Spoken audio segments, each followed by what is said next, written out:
This week we begin with Vayikra, which is also known as Leviticus, chapter 4, verse 27. And here we have a big change. We are switching now from a group activity to the individual.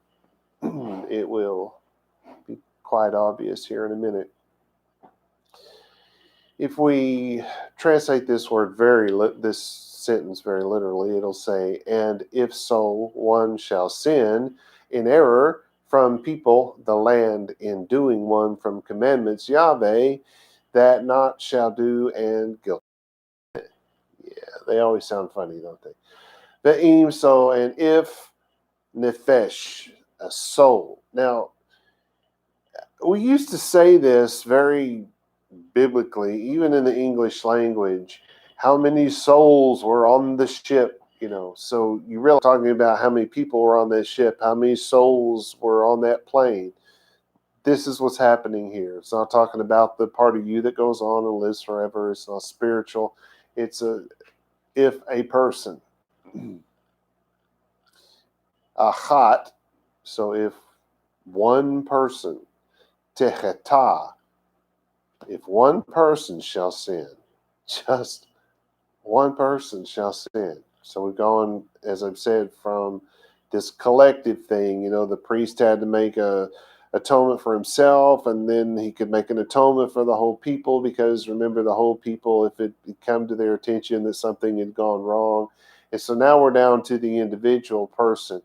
And just for grins here, because I'm going to keep saying it until I feel like the whole world knows, there is one verse out of the Christian Bible that every Jew and every Christian should memorize by heart.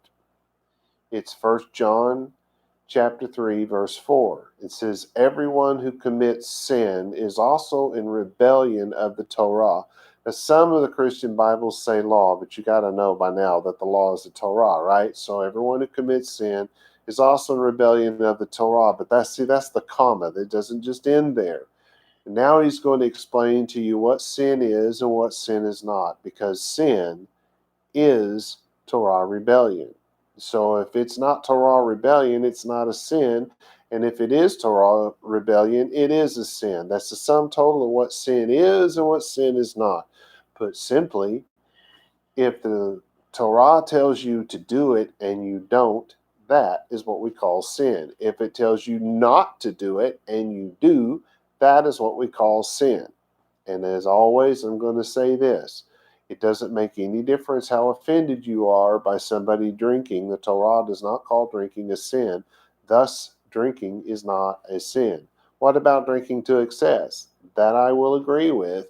That should never be done, because, and the Torah does talk about that. It even talks about kings and leaders not being able to drink at all, right? Because, these people are in a position of wake up in the middle of the night and push the red button. You don't want them doing that if they're drunk, right? Yeah, so the Bible taught us that lesson a long time ago, and yes, that's in the law. So yeah, drinking to excess is a sin, but drinking is not. And by the way, for those of you who don't know, just for the fun of this, I'm going to take you down a side road here and point out something to you that you can verify yourself. You can go to Welch's.com, I believe, is the name of the website. Like Welch's Grapefruit. Maybe it's Welch'sGrapefruit.com. Grape juice. Okay. Yeah, grape juice, not fruit. That is two different things, isn't it? Man, them grapes were really big. So anyway, Welch'sGrapejuice.com or Welch's.com. It's something like it. Go to wherever the Welch's website is, and there's a story on there about how a man was hired by one of the church organizations. It could have been the Presbyterians or the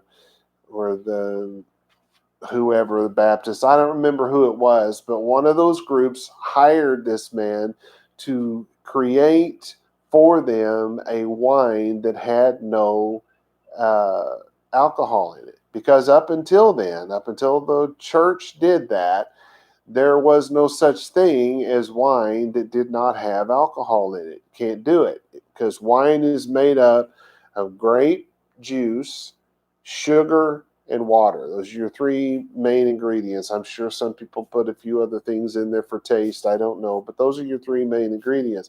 Well, what happens to sugar and grape and water when you put it in a flask or a bottle or whatever you put it into and seal it off for a while?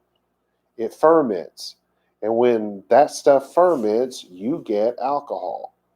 And there was no way to make grape juice of any kind up until this happened. And this happened, by the way, in the 1800s. Yeah, 1800. When my grandparents were around, 1800s. So, I mean, the 1800s, think about that. That's when we had the Civil War. Just saying, just throwing that out there. That was not very long ago. I mean, if you're under 20, you think that was, in the dark ages or in the dinosaur ages. But those of us who are a little older, we realize, that wasn't very long ago. So you have to understand that this guy, Welch was his last name. He was hired by this group, and he took the process of pasteurization and put the grape juice or the wine through it. And by that process, you now have something called grape juice, right? So, drinking wine, they did not drink wine, as some people have said in some church organizations. They did not drink grapefruit juice grape juice. I don't know why I'm trying to make it grapefruit, but grape juice. They did not drink grape juice in the Bible days because it did not exist. It was not a sin. Yes, the Yeshua, the guy that the Christians so wrongly called Jesus, and his Talmudim, his disciples, they all drank liquor. They drank alcohol. And yes, some of them would have had hard liquor as well. Did you guys know? This is one of the things that's always bugged me. I'm still on a tear here, I guess. I used to hear people say, "Well, I never give to the homeless because they just go out and take that money and buy them some alcohol or something." Did you guys know that the Bible says, "Give a man strong drink for his misery"? I didn't make that up. It's in there. I'm just saying. Wow. We use that as an excuse not to help out the homeless, and the Bible tells us to do it. Oh, well, I'm just saying. Anyway, our next word is veshagaga. Oh, it's our favorite Hebrew word. Right now, it really is my favorite Hebrew word. Of course, when we get to the next word, it'll be my favorite Hebrew word. It's always been that way with me. You guys remember what it means? In error, fault, committed through inadvertence. It's not necessarily, you didn't do it on purpose, like me saying grapefruit instead of grape juice. That was a gaga, shagaga. Forgot the sh. It's a shagaga. All right, then it's me'am is our next word, is from the people. So this error is from one person that is from among the people, haaretz, of the land, the people of the land. This is something that's gotten a little off kilter in recent years. The Ham Haaretz, the people of the land. This is Me'am Haaretz. It's from the land. And then sometimes they're called Ha-Amaretz. Is it Ha-Aretz or Hamaretz? Could be either way, actually. But anyway, the people of the land. This is Jews. This isn't non-Jews. This is Jews. And it's not the good Jews versus the bad Jews here. It's just people in general, which is also called the common people. It doesn't mean someone who's lower than somebody else, though it is used that way in times, and this is one of those times. I think it is, if I remember right. I did this some time ago. It's hard to remember all things. Then our next word is ba'asta. You hear asa there? Probably. Well, you should have. In doing. It's properly to labor, to work about, to make, to produce, to manufacture, to fabricate. It's that same old word that we use this word a lot. You guys should really have asa committed to memory by now. So it's of doing something, making something, creating something. It's all kinds of things. Achat. So if he's done one, that's for one. Mitzvot. From commandments, the mitzvot, those are the commandments. That's the actual. We talk about the law and we call it the Torah, which is correct. But the Torah is not really the law. It's the wrong thing. And I used to ask people back in the days when I was traveling around teaching, I'd say, who wants to try to answer this trick question? And I always said it that way. It's a trick question, right? And I said, what is a Hebrew word for law? And immediately every hand in the room would go up and they'd start shouting out Torah. And I'd say, wrong. I told you it was a trick question. Because Torah doesn't mean law. Torah is instruction. So the Torah is the instruction of what? The mitzvahot. So people are trying to get rid of the law itself. Actually, what they're trying to get rid of is the instruction on how to live by the law. That don't make any sense. We don't live by the law. Well, but you better live by the mitzvahot. Just saying. Anywho, so this is someone's broken a precept. And it's a precept of Yahweh, by the way. It's not a precept of the Jews, and they're the only ones that have to live by it. No, this is anyone who's calling himself a child of God, anyone who says he's in covenant with God, better not be breaking one of these, because that's living in sin. And even the New Testament says, for we know that God does not hear sinners. This is asher lo te'asena, that they're not supposed to do. And that asena, that's asa, to labor, to work. So if they've done something that they're not supposed to do, it's not saying that they haven't done something they're supposed to do. It's saying that they've done something they're not supposed to do. So we're going to connect this with thou shalt not, right? Ve'ashem, and they become guilty. Yeah, because if you commit a sin, you're now guilty. There's a guilty sentence hanging over you.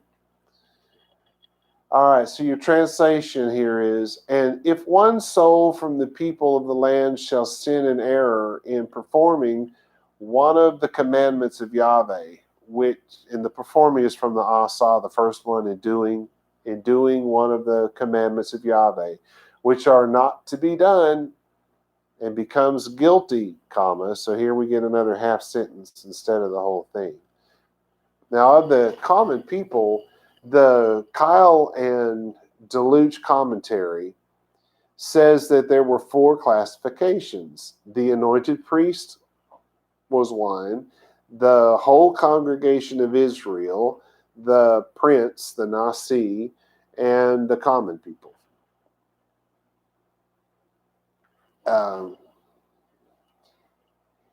You can go there, but this is not someplace I would go. I just don't buy into this. I don't really think that it's the right way to see this, because we're trying to set a pecking order. And there is a pecking order in the Bible. There is. God is above all and beyond all and all that kind of stuff, and nobody's ever going to be his equal. So no one's ever before him. No one is ever beside him. Everybody is literally below him. And next in line is whoever he decides, right? Whoever he decides. We cannot figure that out. What if he's got like 40 bazillion other planets with people living by his law on it? I mean, Moshe may be a slug compared to some of the others. We don't know. Now that we've been told UFOs are real, you notice they didn't say that what do you call those, extraterrestrial, however you say that word, I can't say it. I could hear it in my head, but I can't get it to come across my mouth. Aliens from another planet, they didn't say that was real. They said that UFOs were real. And what their concern is now is that could be Russia doing that. They don't know. They know it's a technology that is way advanced over our technology. They're admitting that this is real, that somebody has a technology way beyond ours, and it could be anybody. It could be Israel. It could be North Korea, which is not likely, but since they don't know who it is flying this craft that can go from 0 to 6,000 miles an hour in a second. That's some G-forces that would kill a human being. So, but anyway, they never did say it was aliens. It just said that there's crafts out there. All right. And so if that's true, there may be some of them that live by God's law better than we do. Anyway, even Ezra said the common people were everyone except the anointed Cohen and the people's leaders. And then we had the elders, the 70 elders, and then you had the anointed Cohen, and I guess Moshe didn't count. And then another thing that the Kyle and Deluge commentary said was, the Bible says, in the case of sin of a common Israelite, of the people of the land, i.e. the rural population, and they're getting that idea from Genesis 28:7, which I think is the original meaning here. I think that they've got this right. That is to say, of an Israelite belonging to the people as distinguished from the chiefs who ruled over the people. And they're basing that on 2 Kings, which, again, kind of yes and kind of no. There is a pecking order, and they did have the kings that ruled over them, the chiefs of the tribes and stuff. You can look at 2 Kings 11, 18, and 19, and 2 Kings 11, or not 11, but 16, verse 15. You get a better idea of what I'm trying to say. Tripping over, got my tongue over my eye tooth and couldn't see what I was trying to say. All right, verse 28. Literally in English it would say, or becomes known to him, sin he, that sin, and make come, which means to bring, offering he, goat, she-goats, unblemished female upon sin he, that sin. Now, we've been talking about cows for the whole people and cows for the high priests and stuff like that. Now that we're down to the individuals, it's dropped down to a goat. In their world, remember, a goat and a sheep are exactly the same thing, so don't forget that. So it starts off with the Hebrew word O. We would spell that O-H, I guess. O. Remember, that's ors, because we're picking up from the call. Let me back up a second. Which are not to be done. So if he's done something which are not to be done and becomes guilty, or hada, or it becomes known, it has come to someone's attention, and then it says elav, to him. So it comes to his attention. So now it doesn't mean that he's not guilty if it comes to his attention. That we're not talking about two different things. These are not bullet points. He's just saying he's committed the crime, he's guilty of it, or something's happened and now he realizes he's guilty of it. He's still guilty of it. Before he realized it, if he committed the sin, he was guilty of it. But if he was guilty of it, perhaps maybe someone else noticed it, or in this case, he notices. It says ha tato, his sin. So you can think of it in those two ways to help you understand this, because it is kind of a confusing sentence. So if somebody else has noticed that he has sinned, or it's now come to his attention, he realizes that he's done something that he wasn't supposed to do. And this says asher chatat, and there's your word for sin again. So that sin, he realizes he sinned that sin. Vehevi. So now it says he's going to make come. So now he's going to have to bring carbano. Remember carbon, the sacrifice. He's going to have to bring this sacrifice. Se'irat. That's that word, remember, from last week, se'er, the hair. The word is literally hairy or hairs, but it's the hairy goat, right? So it's hairy izim. So you're going to bring a hairy goat. And they're both these, izim is actually a masculine plural. Se'irat is actually feminine. So you're going to bring a she-goat. One of the hairy kind, the long hair looking ones. Because these were very common goats in their world. It still is if you go over to Israel. That's still the most common one there. Then it says te mima. It shall be perfect. It shall be complete. It shall be whole. What do they mean by that? It will be unblemished. You bring one that's unblemished. Then it says nekeva, a female. Well, they've kind of already established that, but it still has to be said for the sentence to be correct. And it says all, which is upon hatato. So it's going to be because of the sin, in other words. And then it says asher hatat, because of the sin that has been sinned. So here's our translation. Or his sin, remember he's guilty of it, or his sin which he sinned becomes known to him, he will bring an unblemished female kid, because it is a young goat, from the goats for his sin which he sinned.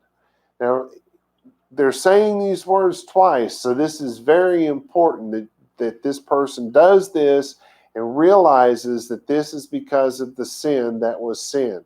Now, is he going to have to do this? Is he going to have to bring a goat if he went home after Pesach and found some bread, some leavening in his house? No. Not all sin have the same punishment. So this is going to be a much more serious one if you're going to have to pay the price of a goat. And all that's going to become clear as we go on and positive of it. But here we're just talking about a sin among the ones that you shall not do. I guess that's why it's so important for us to understand that these are sins that we shall not do. These are the more serious ones. All right, so then moving on to 29, it would say, and lean hand he upon head the sin and slaughter the sin in place the burnt offering. It seems like a strange way to say it, but it makes sense if you think about it. Ve samach. Remember samach, that's to lean on something. It's what the stick is called that. And you've probably seen this at some point on one of them geographic movies. You see the guys in Africa and they stick that stick in the ground. I've never seen them do it anywhere but in Africa. I'm sure it happens other places, but it's the only place I've ever seen it done. They stick the little stick in the ground and then they lean on it. And they can actually put their weight on it and lean against it. That's what they're talking about here. That's that image that's behind that is of someone leaning on this stick. So they're going to lean something against something. And it says, et yado, going to lean the hand. This is all. So it's upon, you know what's coming. Rosh, you're going to lean the hand on the head. And, Kyle and Deluge tried to make something super uber spiritual out of that. And as because they got that from some of the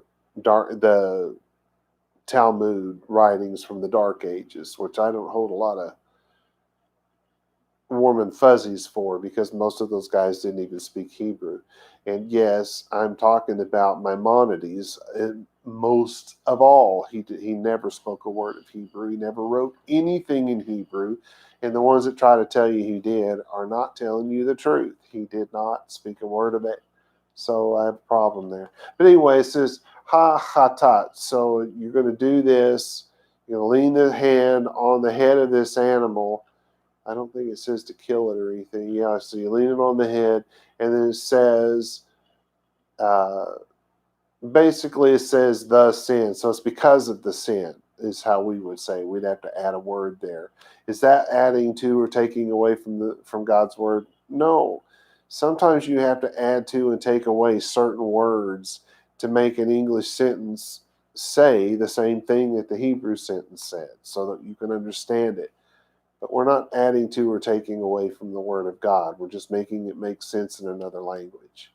All right, so you know what this is. This is something that you were not, in this case, not supposed to do. And then it says, ve shahat. And so now, with the hand leaned on that animal's head, it's time to kill it, because that's what that means. Then it says, et hachatat. So you're killing it because of the sin. They're reiterating something they've already said. Then it says, bimakom. You're going to do it right there in the place, ha'olah, of the burnt offerings. So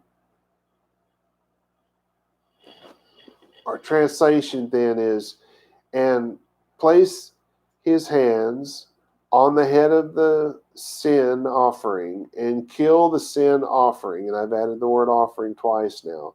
In the place where they slaughter the burnt offerings. They've said it the way they've said it to make sure that you're really getting the gravity of this thing. You were told not to do something and you did it anyway. And these sins are the serious, serious sins. The being told to do something and not doing it, there are some that are serious, but most of them are not like this. They don't hold this kind of punishment. Let's just talk about the 10 Commandments. You will love the Lord your God with all your heart, soul, and strength. And you're like, God can't command someone to love them. It wouldn't really be love. Well, that's not what's being said. What's being said is if you give your life to God and you live according to the Torah, you're going to fall in love with God. It's going to happen. You can't stop it. Right? So it's not exactly what you think of as, oh, you have to love God. No, you're going to. It's just going to happen. But you will not commit adultery. You will not kill. You will not steal. Those things are serious, right? And this is what he's talking about. These are the thou shalt nots. All right. So moving on to 30. Literally in English it would say, and take the priest from blood with finger he, and give upon horn's altar the burnt offering, and all blood he pours to foundation the altar. So now this is going to sound real familiar, right? You probably already got this because we've done this, 3 or 4 times in this very same chapter. It's important. It's why it's being repeated over and over and over again. You have got to hear this. God realizes who he's dealing with. We're children. We're worse than teenagers. You just have to keep telling them and telling them and telling them, right? But it's really more about the fact that it's new. As it goes on and it goes on and it goes on and you get it and all that kind of stuff, then you don't have to revisit this so much. But anyway, it starts off ve'lakach, and take. This is that word that's used of a man taking a wife and they become one. So, and take hakol. So the take something. Remember, they say it in the right order, we say it in the left order. And the reason why they say that other order is right and the other one's left is because they are right, and what the other stuff, that's all that's left. Anyway. So the Cohen, the priest, is going to take midamah. He's going to take from the blood be'etzba'o with his finger. So he's going to dip his finger in the blood. They say dipped his finger in the blood earlier, but now it's going to take from the blood with his finger. This is ve'natan, and he's going to place it. It's the word to give, but it's of placing something in their hands. This is all, so he's going to place this on karnot. So we got this altar, and we cut some horns off of some poor cow somewhere, and we stuck them in the altar. No, this is, as most of you I'm sure remember, this is an idiom. The horns of the altar are the corners. The corners. So he's going to stick it on the corners of the altar, not the horns.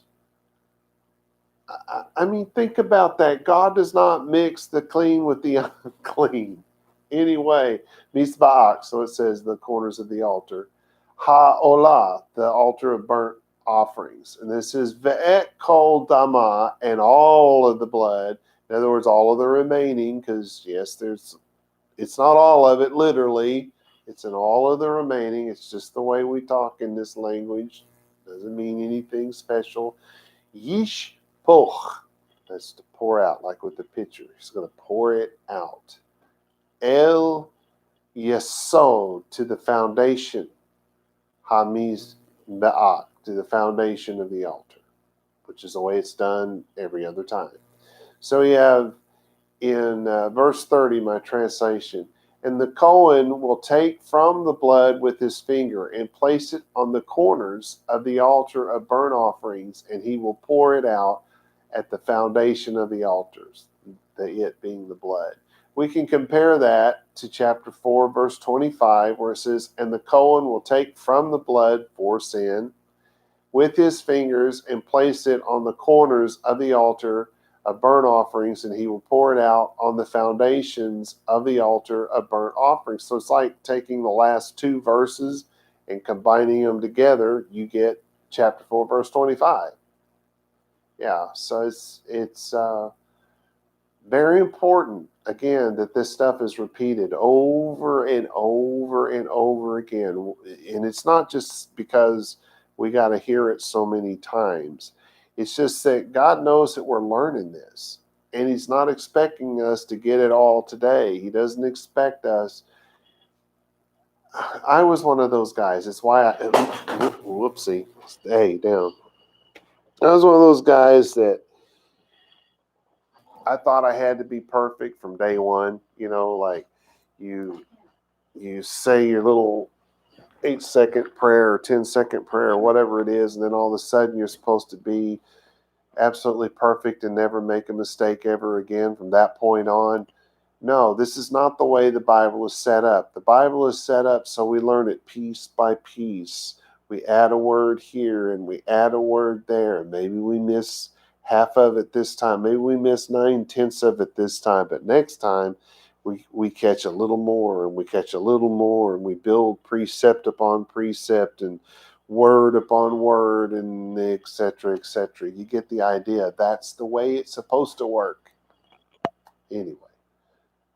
So this verse, kind of a long-winded one, it would say, if we did this just literal English, and then it would have an arrow, all fat he removed, as that taken away abundance from upon sacrifice the pieces, and make smoke the priest, and make burn you to soothing to Yahweh, and cover upon him the priest, and will be forgiven to he.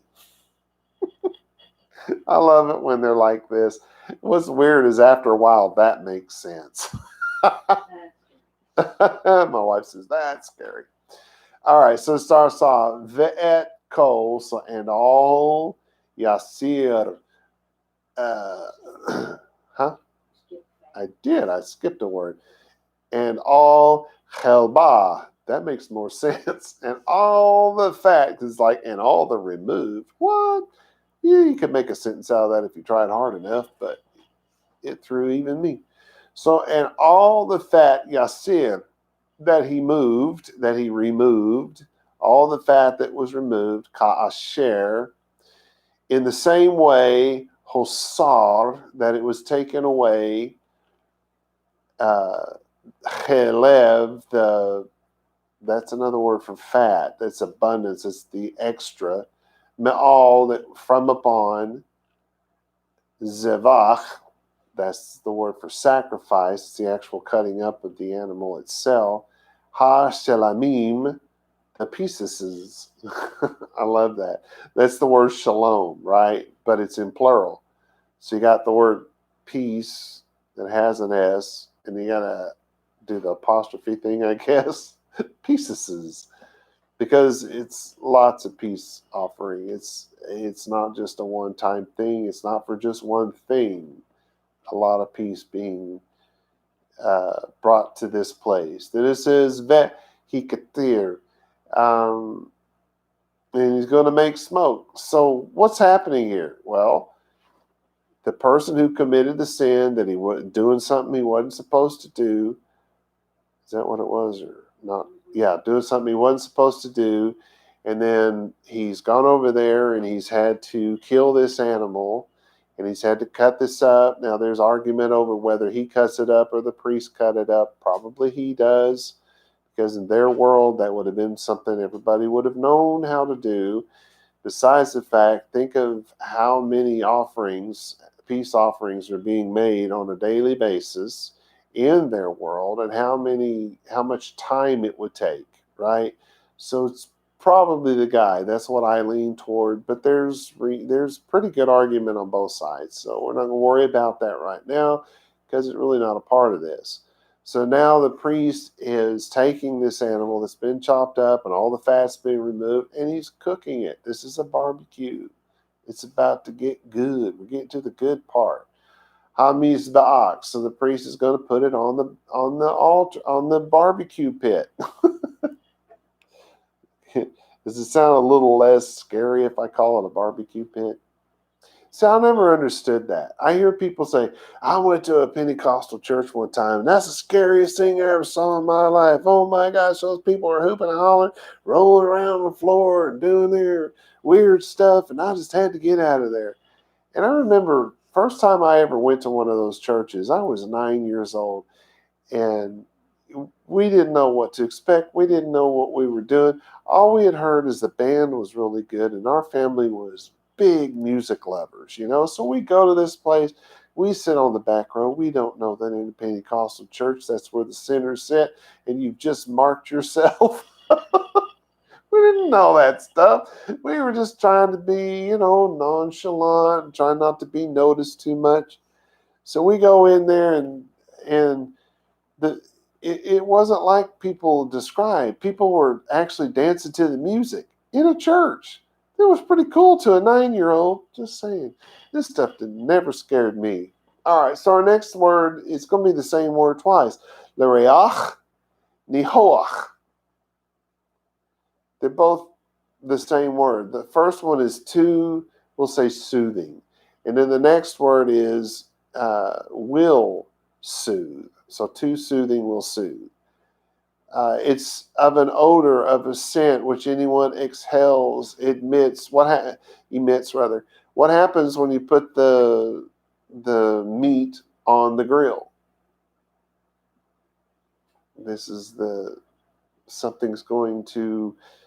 There's going to be a smell. There's going to be the smoke that goes up. There's going to be all this stuff, right? And then it says, so it's going to soothe and be soothing. It says, la Yahweh, to Yahweh. Then it says, vechiper, and cover. It covers over.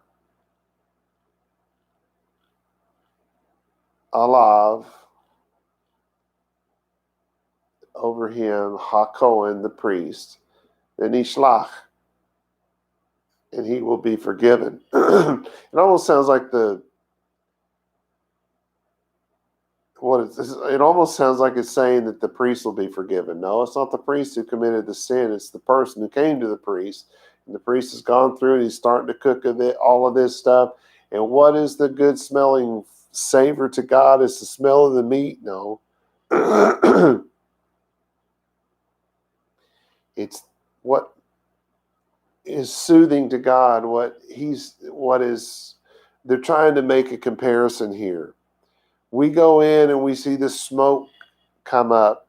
And we smell this smell. And it's like, man, that is awesome. I'm hungry. That makes me feel good. I can't wait till I get to eat that. And that's a good thing, right? And they're making this comparison to what God is seeing is not the smoke. What he is smelling is not the meat. He's seeing that priest has just become a covering for one of his children yet again. And that is something that God really, really likes. Because what happens if you're covered in the face of God? You can be in his presence and he can be in yours. It's pretty exciting stuff for God. So my translation, I have it written the first part twice. I don't know why. And he will remove all the fat in the same way that the fat was separated from the peace sacrifice. And the Cohen with them will make it, speaking of the fat, smoke. And make it, speaking of the fat, burn. A sweet scent to Yahweh.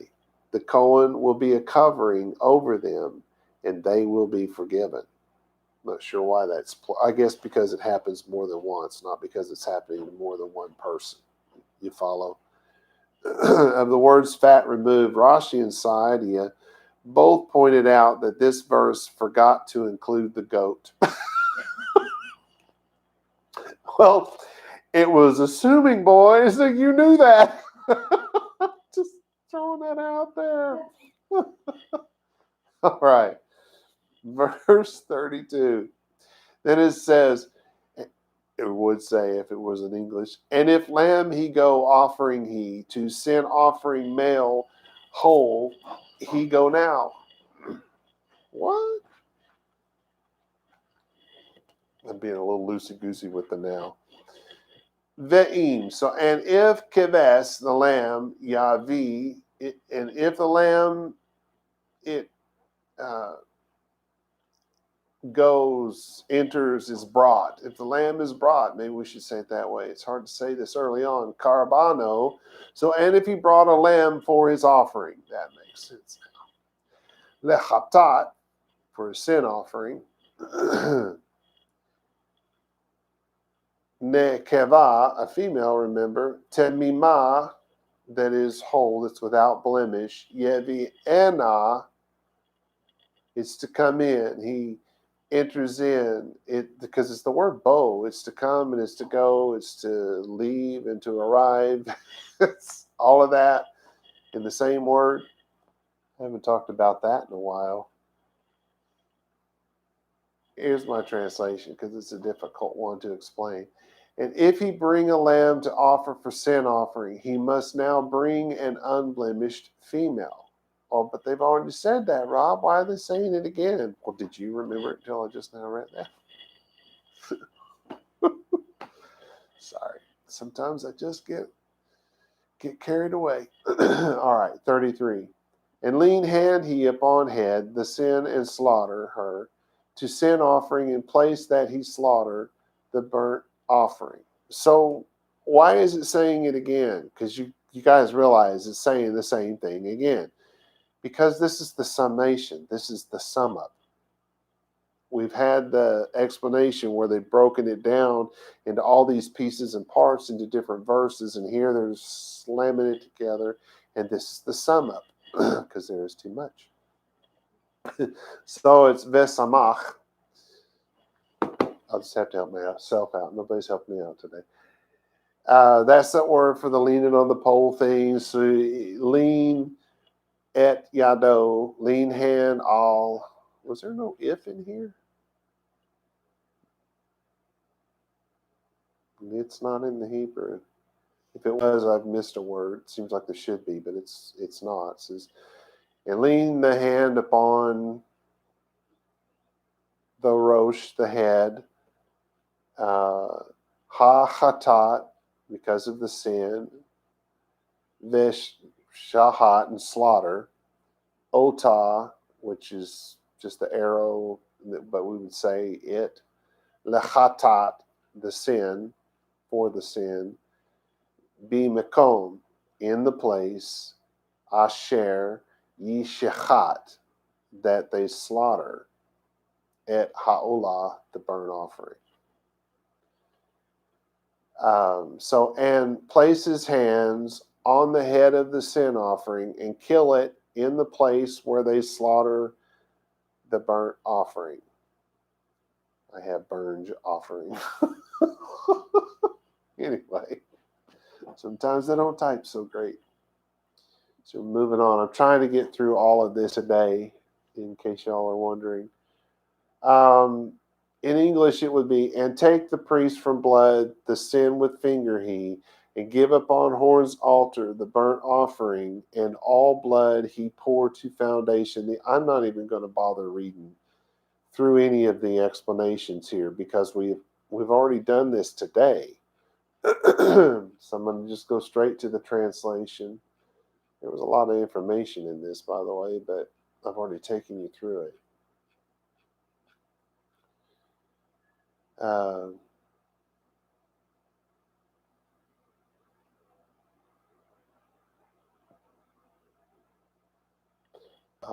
We are in chapter 4. Hello. So the translation, and the Cohen will take from all the blood for sin with his finger and place it on the corners of the altar of the burnt offerings, and he will pour it, speaking of the blood, out at the foundation of the altar of burnt offerings, which we just did in verse 25. And the Cohen will take from the blood for sin with his finger and place it on the corners of the altar of the burnt offering, and he will pour it out at the foundation. The only thing that's different is that verse 25 said, of the altar of burnt offerings. Actually, so did verse 34.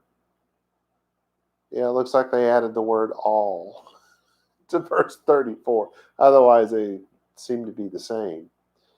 And then 35 says, all fat he removed, as that he turned aside abundance the lamb from sacrifice the pieces, and make smoke the priest with them, and make burn you upon fire, this is Yahweh, God's name, and cover upon him the priest, upon sin he that sinned, and will be forgiven to he. And we already had that one again.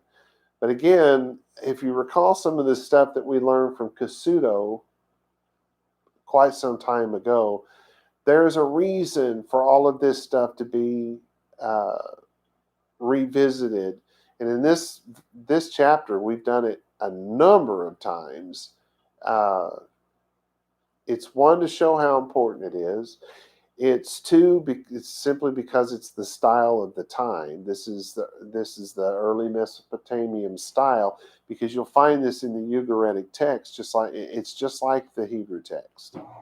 And it's because the Hebrew people came from that area, so they would have learned it there. So anyway, it's more about style than it is anything else, but it is to show some serious importance. All right, so there is a little bit of difference here, but the verse 35 says, and he will remove all the fat of, and then it says the lamb. They've added the lamb to this verse. And then it says, in the same way that the extra was separated from on the peace sacrifice, and the Cohen with him will make it, speaking of the fat, smoke, and make it, the fat, burn. And a sweet scent to Yahweh, and the Cohen will be a covering over him. And the Cohen will be a covering over him. And in this particular version, in 35, it says, for the sin that he sinned. It's the first time they've added that. And it says, and he will be forgiven. Well, they've added it to the whole thing, because it was in one of the other verses. And then in 31 it said, and he will remove all the fat in the same way that the extra was separated from the peace sacrifice, and the Cohen with them will make the fat smoke and will make the fat burn. A sweet scent to Yahweh was there. Was it here? Yeah, it was here as well. The Cohen will be a covering over them. They will be forgiven. Oh, wow. I made it in time. But the thing you got to keep in mind is what the sweet smelling savor is. We've learned from this chapter, and it said it over and over and over again. The animal is not the covering. The blood is not the covering. The priest who makes that sacrifice with the sinner, the priest is the covering. His obedience to God makes him the covering. That's why he's called the Mashiach Cohen. All right, that's as far as I can get us today. It ends our journey through chapter 4. Shalom, shalom, y'all.